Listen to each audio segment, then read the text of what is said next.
Today on CityCast Chicago, a curfew vote that wasn't, struggles with funding the arts in Chicago, and somebody got Cowboy Carter tickets. I'm here with Axios Chicago reporter Carrie Shepard and Block Club's Melody Mercado breaking it all down. It's Friday, May 2nd. I'm Simone Alicea in for Jacoby Cochran, and this is what Chicago's talking about.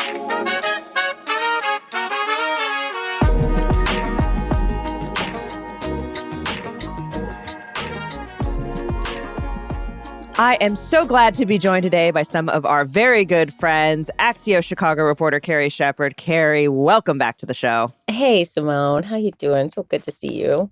It is so lovely to see you. I'm doing well. Melody, welcome back to you as well. Hey, thanks for having me.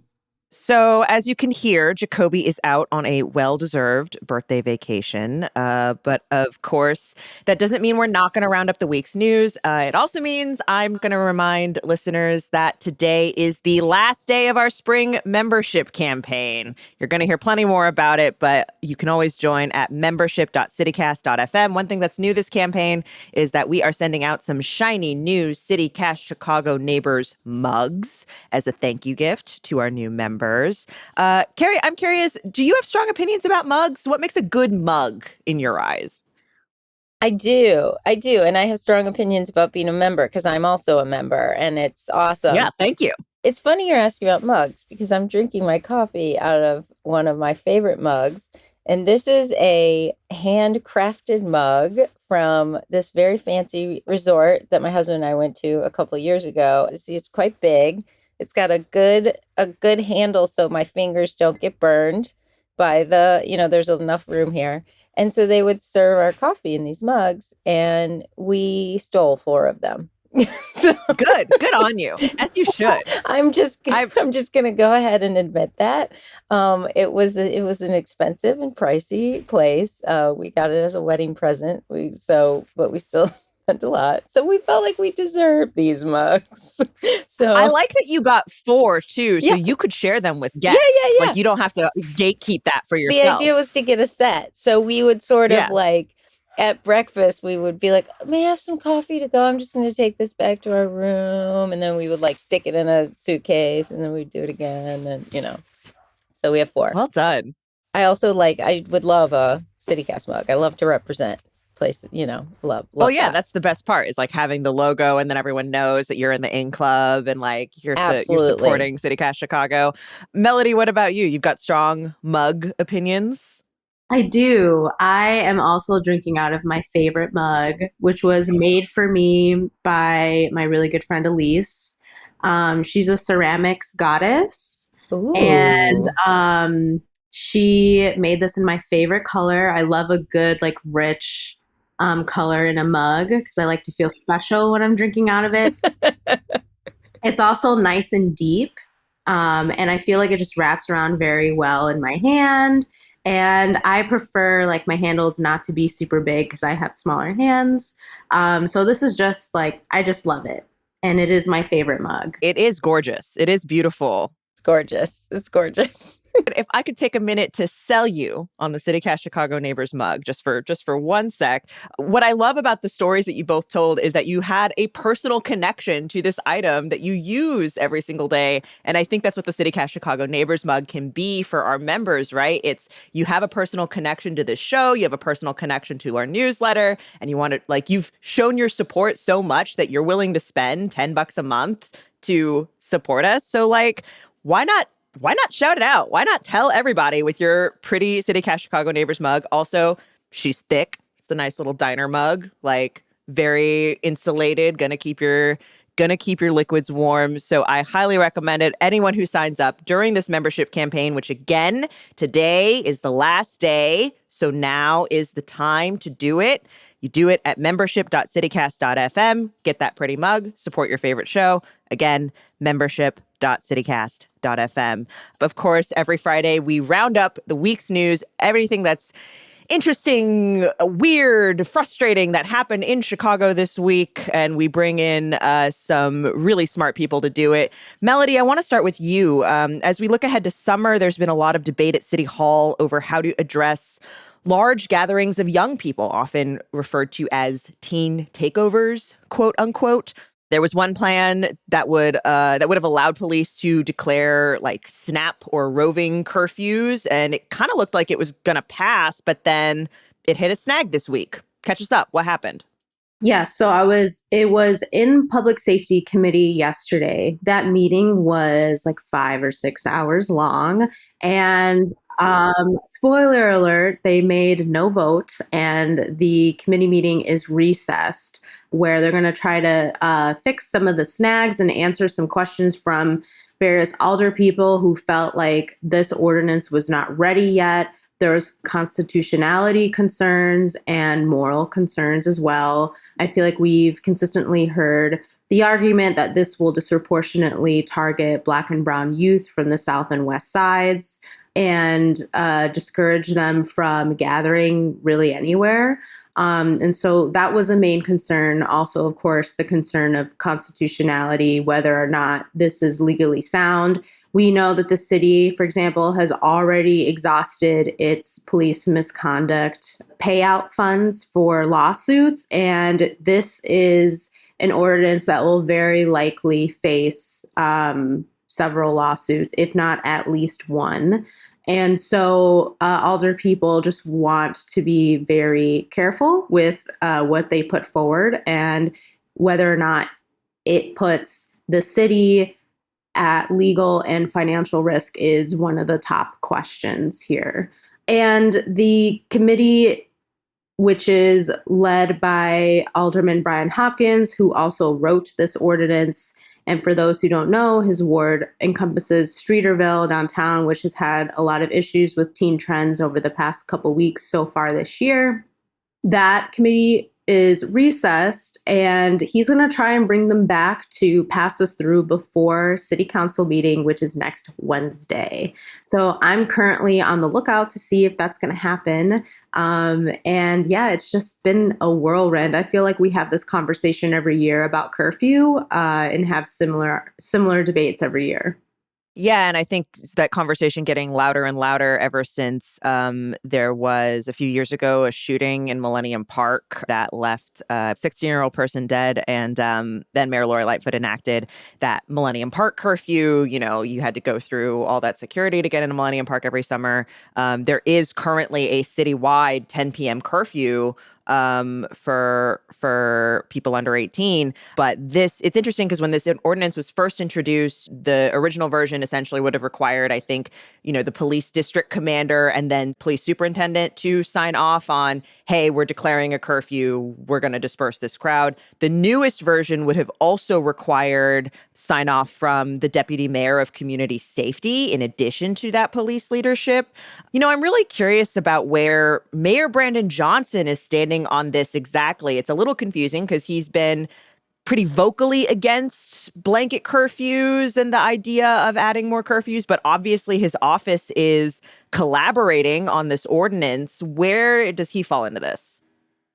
Well, I think this is an excellent example of politics playing out in Chicago because the majority of city council members actually, from what I've heard, support this measure. And so while, yes, Mayor Brandon Johnson does not support this idea of a roving curfew, a blanket curfew of any kind, at the end of the day, he doesn't have enough votes to even veto this measure if it passes. I think right now we're seeing the mayor's office try to collaborate and try to put in some additional measures, which what we've seen in the newest version is including the deputy mayor of public safety in collaboration to make that decision with the superintendent to put in place a snap curfew. I think the mayor is playing a very careful game here because at the end of the day, it's likely that this could pass with the support that it already has. And so I think that the game that's being played right now is how can we make it a little bit more stomachable for the people of Chicago, especially the youth. Those are pretty strong constitutionality questions. The ability for police to just say, we're enacting a curfew and we're dispersing this crowd for people under 18. Of course, these gatherings aren't even necessarily all kids, right? Are they going to be IDing everyone in the area to figure out how they're dispersing people? I think the ACLU has brought up concerns about, okay, if we have this policy, is it then going to be enacted to disperse protests? If you give police that power to do this, what other ways are they going to use this power that are not breaking up a gathering that has maybe become dangerous, right? There are just so many questions here that has nothing to do with sort of the potential dangerousness of a gathering or not. I will definitely be curious to see this debate as it moves on. Johnson is he's in a tough spot, as politicians and especially mayors and governors often are in issues like this, in that he risks sort of denying and going against his progressive roots, and how he always says, well, we need other places. We need solutions and places for young people to gather. Like, why are they gathering downtown? Well, there aren't enough places for them. There aren't enough jobs for them. You mentioned the Millennium Park shooting a couple of years ago. I mean, there was a shooting in Streeterville not too long ago of a tourist who got sort of glazed, her arm got hit. He has to respond to businesses that are like, look, people aren't going to come down here. People aren't going to visit if this is continuing to be a problem. So, I mean, as Melody says, that's a tough spot to be in. And there are some built-in protections into the ordinance, like First Amendment activity is protected and it's exclusively outlined in the ordinance, along with some other exceptions, like if a minor is going to and from work, running an errand for a parent or guardian, going to like a religious or civic service of some kind, or like a ticketed event. But I think the question that older people have is, how is this different from the tools that police already have? Because again, the number one question in like the vagueness of this ordinance is that the police can see an event or like a teen gathering that's happening, and then they can just decide, oh, we don't want that. And older people are saying, like, so how is that not targeting youth for just wanting to hang out? Because it's also important to know that a lot of the teen trends don't turn out the way that we see often played out in the news. And so, yes, there are some that have unfortunate endings. I don't think anyone wants to see violence happen or loss of life at these events, but also there are a majority of these gatherings that happen where it is just teens hanging out and spending time with their friends.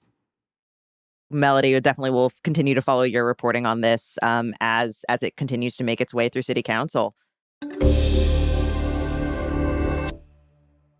All right, are you ready to win Mother's Day and cement your reputation as the best gift giver in the family?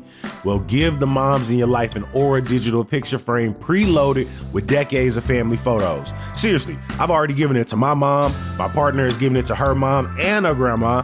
I've got one at my house for my damn self. Some of my favorite features are how easy it is to set up. I was able to upload all my mom's pics and a couple 30-second videos without even opening the gift box it comes in.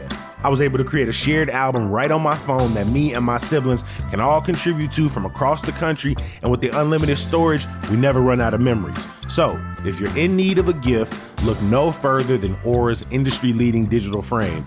Now, you know I didn't mention all of that just to not throw you a great Aura Mother's Day deal. For a limited time, listeners can get $35 off. Yes, $35 off, plus free shipping on their best-selling Carver matte frame when they visit auraframes.com. That's AURA frames.com. Enter that promo code CityCast for your discount. Hey, make sure you support the show by mentioning us at checkout, and remember, terms and conditions apply.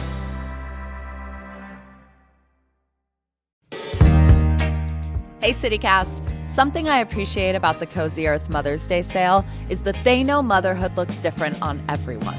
So whether you're raising kids, dogs, or cane, all moms work hard and they deserve comfort.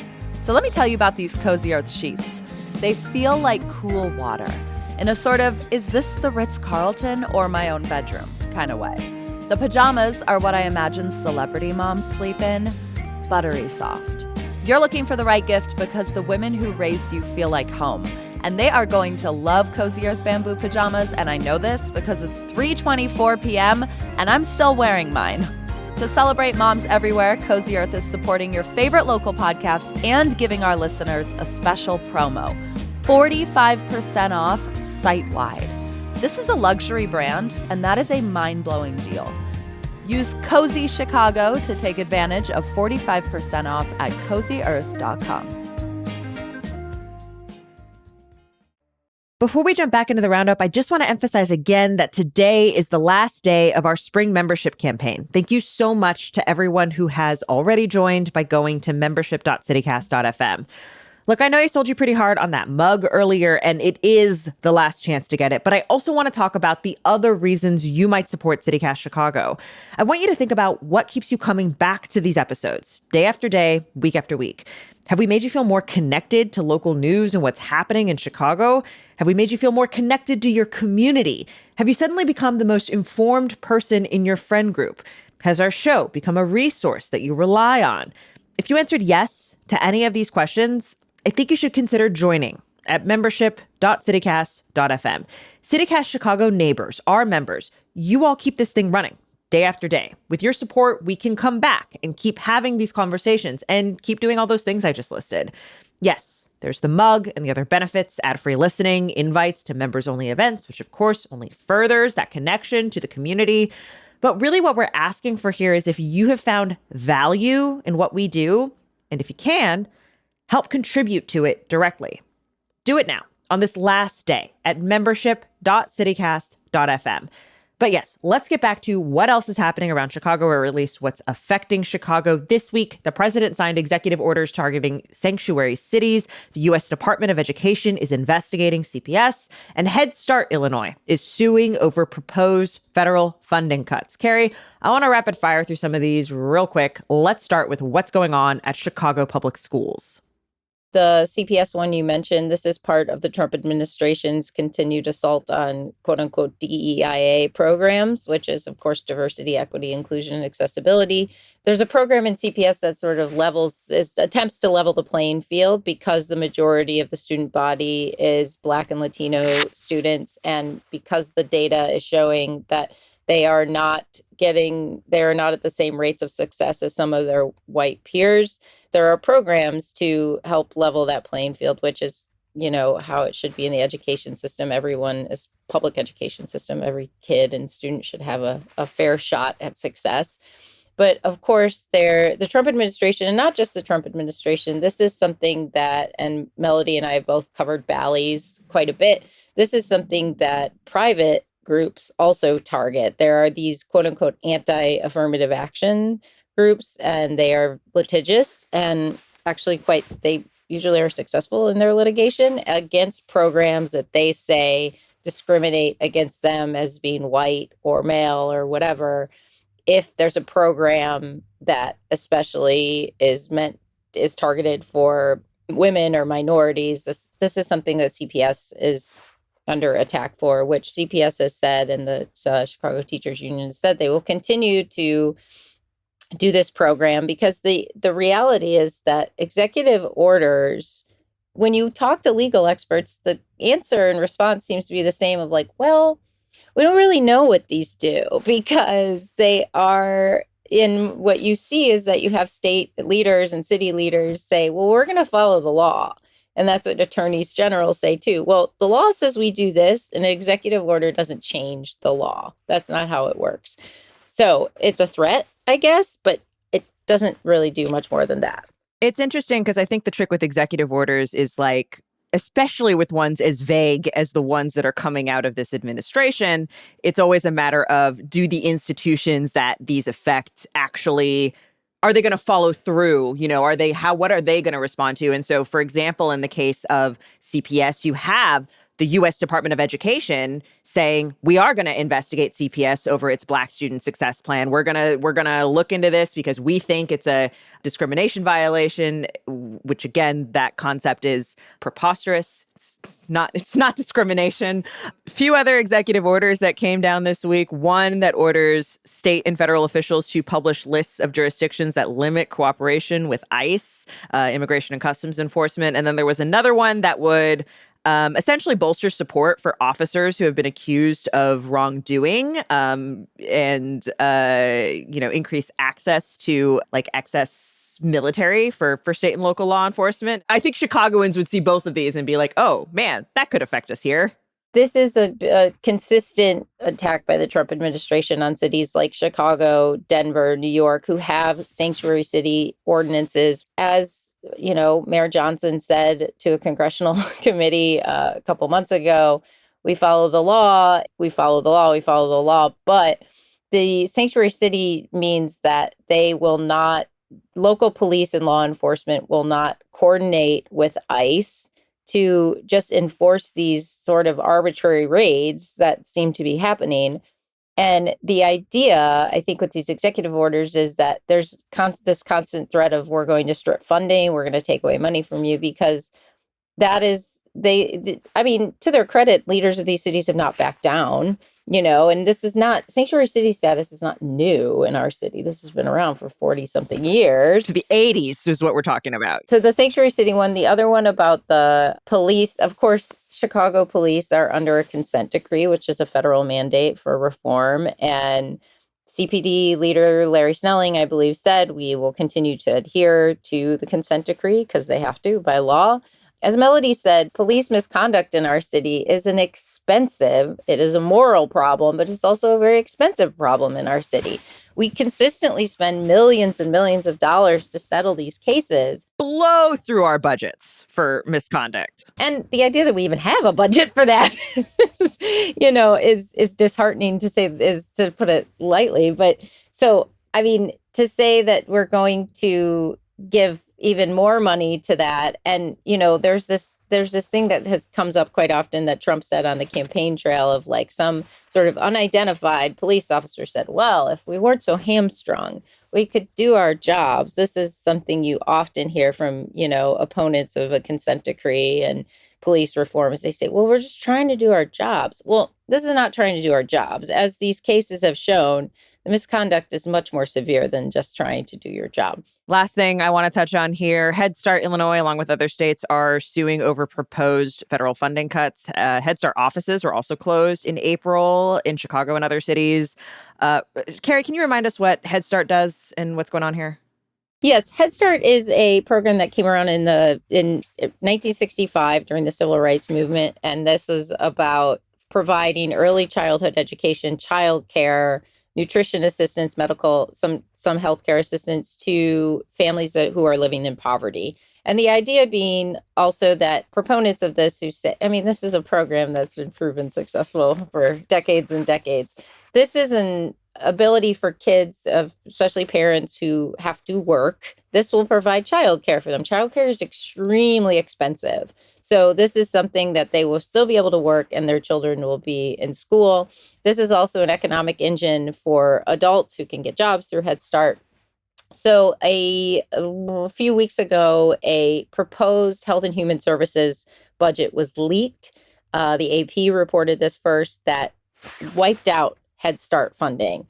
And this obviously caused alarm, this for parents. I think this was once again one of these Doge-like moves that was like, we don't need this, which like on paper, oh, why would we need this? And then you have all the human voices and human faces of how this would affect people's lives. And also all these people say this is an economic engine, which I don't know why we always have to rely on it being an economic thing instead of a moral thing or a humanity thing or education thing. But, proponents say, well, look, if you provide a Head Start, where if you provide this care, more people are able to work and more people are able to keep the economy moving, Well, and then there's the long term of if you have the early education, you're better set up when you get to kindergarten and you get to first grade, and then you do better in school, which is also an economic, propeller, right? Exactly. So Illinois Head Start received $455 million in federal funding last year, and serves about nearly 30,000 kids annually. And so that come under threat. The budget isn't out yet, so this is all sort of a little kind of preemptive, but the only response I got from HHS is that we don't respond to ongoing litigation.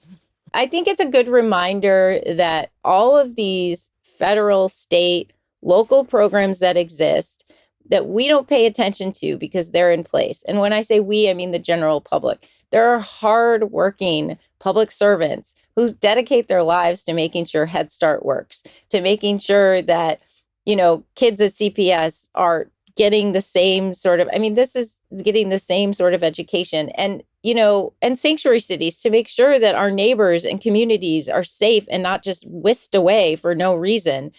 That if these come under threat, we start to pay attention to how integral, how important these are. And so when we're having these conversations and we're hearing, oh, this could go away, we're reminded the widespread effect of this. I think it's really easy for people to pretend immigration isn't something that affects them. But of course it does. This is our community. This is who we are. And it's like, if you have a moral imperative to care about the people that make up your city. We've seen a lot of stuff has been taken away, and that's scary. And it was a threat. Now it's really happening. So yes, I think it's very important to have these conversations. Melody, one of your stories caught my eye early this week. You were in West Loop last weekend covering a march where neighbors were out demanding answers about the death of a doorman who was shot by an on-duty CTA worker in April. This is such a tragic and complicated story. What is happening here? This is a very complicated story, but if you speak to West Loop neighbors, it's something that's also very personal to them. John Flemister was 61 years old. He worked for many, many years as a doorman at various luxury apartments in the West Loop area. In mid-April, at 5:30 in the afternoon, he got off of the UIC Blue Line station. And caveat I'd like to add is that this narrative is from police and prosecutors. We have not seen surveillance footage at all from this incident. And so we are relying on what they say video and other CTA workers have told them. And so they say that John and Luther Hopkins, who is a CTA worker and at the time was the customer service agent for the CTA, they sit in the booths. Very often you see them as you swipe your card in and out to get to the platform. They got into an argument of some sort. Police reports say that it was over an unpaid fare. We have not been able to verify that. But in that police report, it shows that John was let through the CTA gates by Luther. Before that, they were having some sort of conversation that they both seem agitated. We don't know what that conversation was about. Luther lets John into the CTA platform, and then Luther is seen yelling something at John, which causes John to turn around, come back up. They exit the CTA state UIC station onto the pedestrian bridge, and then through witness recounts of the situation, they were arguing and both of them had guns on them, and Luther shot John. John fell to the ground. The report says that John shot back, and then Luther shot John multiple more times. John was pronounced dead at the hospital. The thing here that is really not sitting well with neighbors and family is that they say that this just doesn't meet John's character. John is known for diffusing difficult situations. He is a veteran. He is beloved in the community and is just a very kind-hearted person. And so the way the narrative has come from police, where it indicates that maybe John might have started some sort of argument, doesn't sit right with family. Also important to note that The CTA worker, Luther Hopkins, had a gun on him that he's not allowed to have while he's working. He has a valid FOID card, but doesn't have a concealed carry license. And so police have charged him only in relation to the illegal firearm that he had, but they didn't charge him with anything related to the death. The way that the prosecution is working through this case is, from what I've seen, is that they're painting a picture that Luther was defending himself in this situation. But friends and family are very upset that it seems that Luther is not going to be charged with anything for this death. And they think that that is unacceptable because now they're having to make funeral arrangements and they're trying to, deal with the loss of a loved one while this person who killed him could possibly not face any charges in relation to that. Also important to note that John had a valid FOID card and he has a concealed carry license. And so family argue that he was well within his rights to carry those firearms, and that if something were to arise that he would have been able to defend himself. And so they're looking for more clarity. And so on the march on Saturday was put on by a resident and neighbor that used to work with John. She worked with him for 10 years. And it was a permitted march, and they all had posters and signs saying, justice for John, other phrases like CTA hires murderers and things like that. And they marched with his family to all the different buildings that he worked at. And then the person who put on this march, her name is Kelly, she took the family inside and gave them stories about the times that he worked in all the buildings. So, and it was a pretty big march. It was 30 people, and all of them were residents in buildings where John had worked. What is the status of the CTA employee of Luther? Yeah, that's the interesting part, because the CTA won't tell us.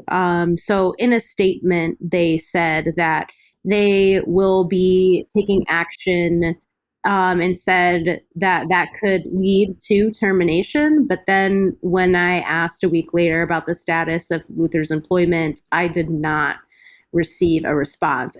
I think it's also important to note that the CTA also didn't respond to questions about de-escalation tactics for CTA workers. They also didn't answer any questions if they have a policy surrounding fair disputes. If somebody gets on without tapping or gets in for free and they're supposed to pay. And so these are a lot of questions that are unanswered that, frankly, I think the family wants to know answers to, and that I think they're very basic questions that the CTA should provide answers for. Melody, appreciate you being there, keeping on this, and also asking CTA prosecutors about what's going on here. And I will be curious to see if we find out more.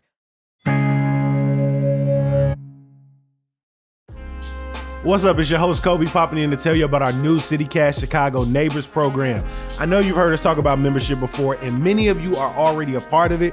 Thank you. I see you. We're grateful. Well, it's got a new name now. We calling it CityCast Chicago Neighbors because, one, it sounds smooth as hell. It rolls off the tongue. Try it yourself. CityCast Chicago Neighbors. Two, we've learned that people who support the podcast and newsletter are people who care deeply about this city and want to make it better just like us, right? I recently got to meet so many of you. You're the kind of people and neighbors that helps this city thrive.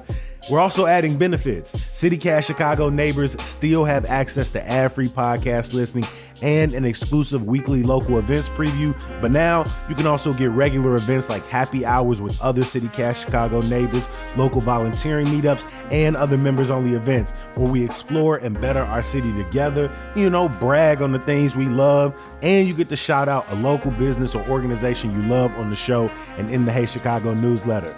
For $10 a month, you can become a CityCast Chicago neighbor today by going to membership.citycast.fm. That's membership.citycast.fm.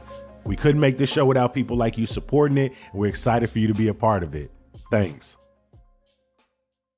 Carrie, you also had a story that I wanted to shine some light on this week about arts funding in Chicago and how the lack of it is kind of rippling across the city. What is happening with our arts organizations here? We saw that the National Endowment for the Humanities made some major cuts, which has made local, state, humanities councils ring the alarm.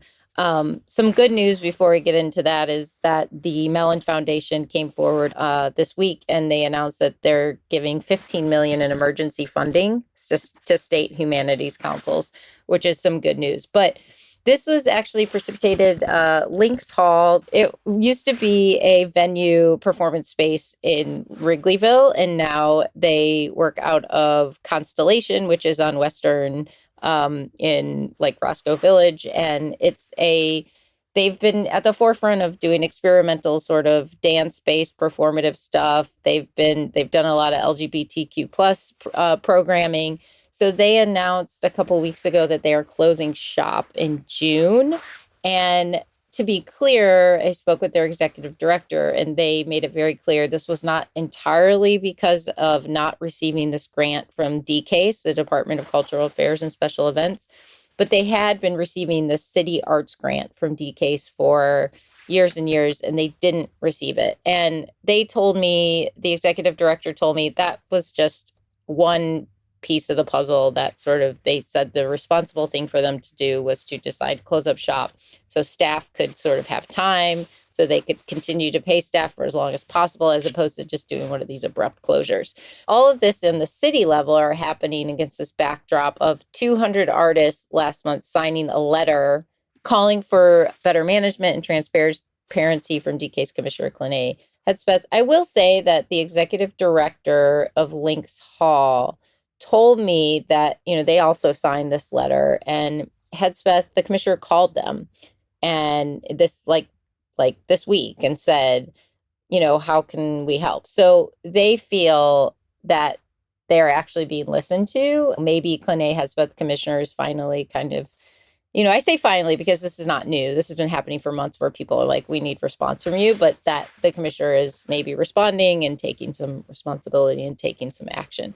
So as one source told me, DCASE is in peril, is what they told me, because there is sort of like, where is the funding? Some people are claiming they're not getting paid from grants they've been owed.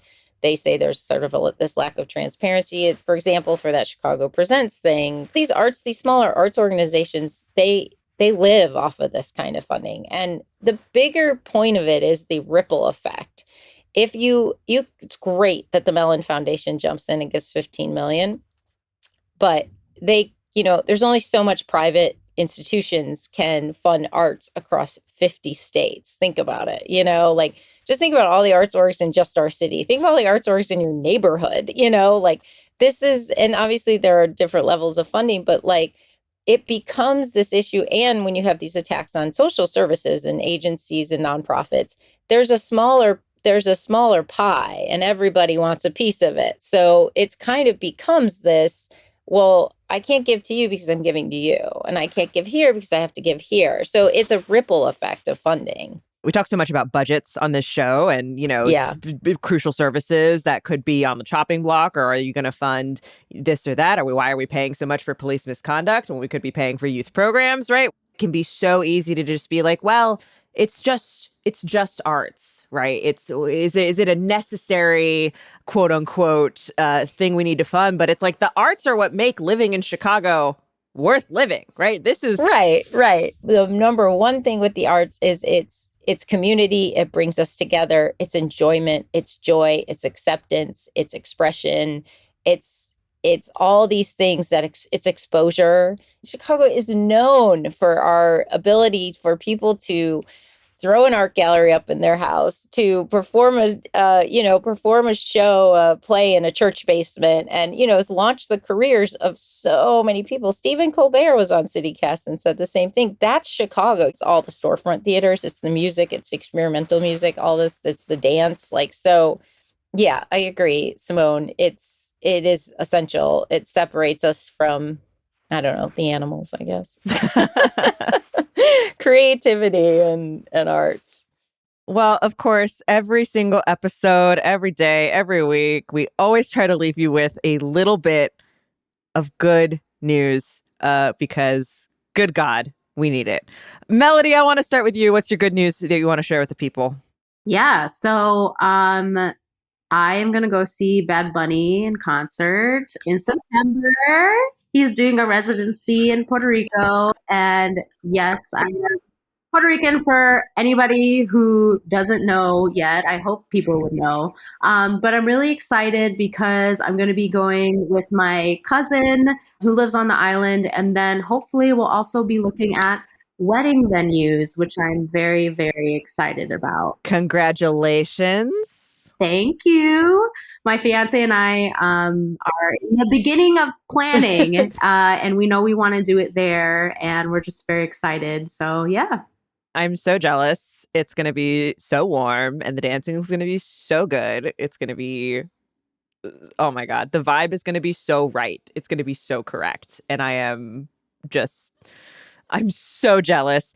Carrie, you've also got some good music news to share with us. I do. So after being very disappointed in not getting Lady Gaga tickets, I did score a Cowboy Carter ticket because of my fantastic friend Alyssa. Shout out Alyssa, who managed to get quite a few tickets and just dropped it in there a week or so ago that she had 2 extras, so I snagged one. So I'm super excited about that. I haven't seen Beyonce in more than a decade, I don't think, but I already have my Cowboy Carter outfit ready. What to are you rock. wearing? Well, I've got this very cool Western shirt that was my husband's, and it's long, and I've got these cool red shoes. You know what?